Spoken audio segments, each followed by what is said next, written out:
आपण पाहू शकताय, आपण इकुरका या ठिकाणी आहोत. हा जो साप आहे इंडियन स्प्रॅक्टिकल कोब्रा, ज्याला निरोटोक्सम नावाचं जहर आहे. आज या शेतकऱ्याच्या ह्या गोट्यामध्ये हा साप होता. आपण पाहू शकताय भरपूर बिग आणि मोठ्या साईजचा साप आहे हा बघा. तर सर्वांना विनंती माझी, साप कोणी मारू नये.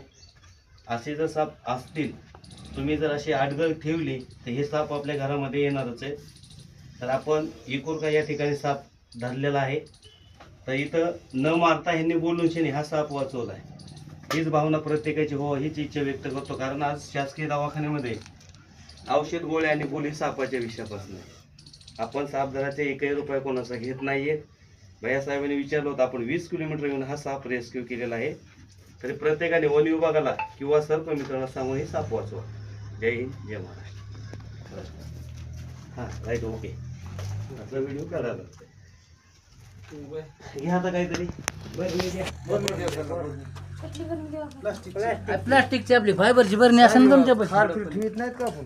कुठली म्हणलं सोन्याची नाही, आपली फायबरची बरणी असती ना, त्या चॉकलेटची गोळ्याची मोठी द्या जरा.